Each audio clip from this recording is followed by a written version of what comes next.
Il y a longtemps, il y avait une femme grosse et effrayante nommée Madame G, comme l'appelaient ses clients, car elle vendait la meilleure soupe de viande. Ses aliments étaient toujours frais, et les meilleurs du marché. Chaque jour de marché, elle arrivait avec ses grandes marmites de cuisson. Elle ne parlait à personne. Rapidement, les villageois se rassemblaient autour d'elle, et bientôt ses mets étaient vendus en un clin d'œil. Dès qu'elle avait vendu toute sa nourriture bon marché, elle repartait tranquillement avec ses marmites vides. Les villageois se demandaient comment cette femme grosse pouvait cuisiner et vendre une soupe si délicieuse à un prix si bas, que même les mendiants pouvaient se permettre de manger à leur faim. La plupart de ces morceaux de viande étaient si gros, qu'on pouvait les conserver jusqu'au lendemain à un prix minimum. La majorité des marchands de nourriture étaient envieux d'elle. Je me demande comment elle tire des profits de sa cuisine. C'est insensé, avec le coût des choses. Elle ne doit pas vivre dans ce pays pour vendre sa nourriture si bon marché. Elle nous a déjà pris tous nos clients, répondit une dame d'une voix amère. Chaque dimanche, il y avait toujours un enfant disparu, soit dans le quartier, soit au marché. Mais la plupart des enfants disparus étaient souvent enlevés au marché par Dieu sait qui. Les villageois ne pouvaient pas résoudre l'énigme, car l'amour qui régnait toujours entre les habitants du village, rendant impossible l'identification du coupable, et ses véritables intentions. Cela ne dérangeait pas beaucoup Madame G, car elle parlait rarement aux gens, sauf lorsque ses clients venaient acheter chez elle. Malgré ses aliments bon marché, elle avait une attitude d'ostracisme, une apparence de « ne me dérangez pas », et gardait toujours ses distances, ne se mêlant pas aux autres femmes. Les enfants trouvaient Madame G intimidante et étrange, car chaque fois qu'ils jouaient au football, et que leur ballon touchait accidentellement sa marmite de soupe, elle hurlait de rage. La plupart du temps, Madame G crevait leur ballon avec un couteau, ce qui faisait pleurer les enfants au marché qui allaient se plaindre à leurs parents. Les enfants du village n'osaient jamais la déranger, surtout lorsqu'elle cuisinait ou était présente au marché. Pendant ce temps, une fille en particulier nommée Amina, remarquait à quel point Madame G était grincheuse et méchante, et comment les gens continuaient à acheter chez elle, malgré son mauvais comportement envers les villageois. Amina décida de la suivre lorsqu'elle terminait sa journée de vente.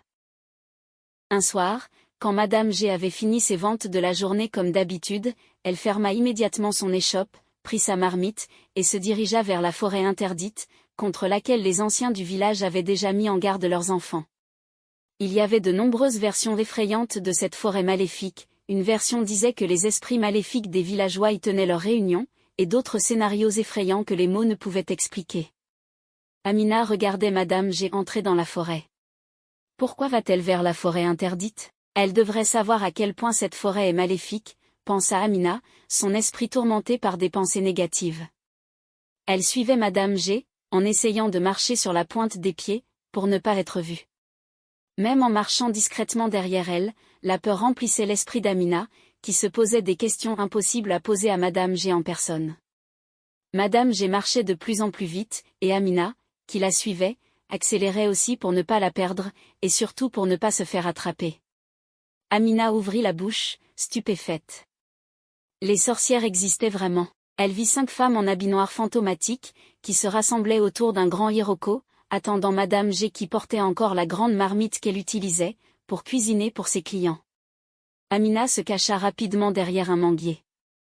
Elle regardait les femmes échanger des salutations, et discuter avec Madame G de la façon dont elle partagerait l'argent, que Madame G avait gagné grâce à son commerce de nourriture, ainsi que de la manière d'enlever davantage d'enfants dans la communauté. Les pensées troublées d'Amina furent interrompues par un craquement de feuilles sèches, sur laquelle elle avait accidentellement marché. Immédiatement, les yeux des femmes se fixèrent sur elle. Madame G était furieuse, tenant sa grande marmite. Amina observait, terrifiée, alors que chaque femme posait son regard sur elle, interrompant leur discussion.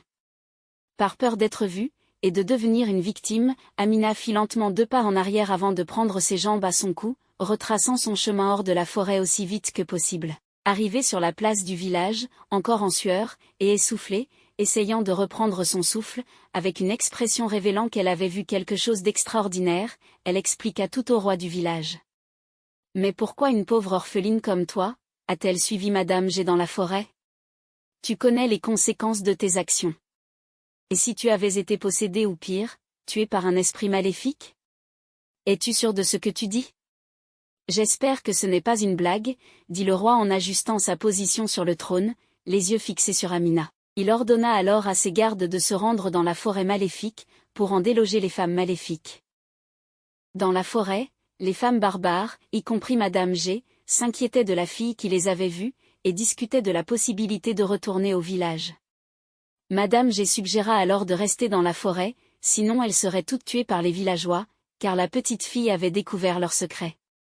Les gardes commencèrent leur périple vers la forêt maléfique, accompagnés d'Amina pour les guider. Dès qu'ils atteignirent l'endroit où Madame G et ses complices se cachaient, les gardes s'avancèrent vers elles, les tirèrent de leur cachette, et leur attachèrent les mains comme des esclaves, les battant sévèrement. Ils virent tous les vêtements des enfants pendus à chaque arbre, et emportèrent tout. Ils traînèrent les femmes, jusqu'à la place du village où tous les villageois étaient rassemblés.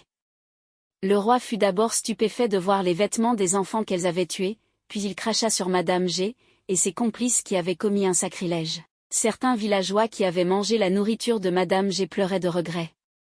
Les parents des enfants que Madame G avait tués pleuraient de douleur immense.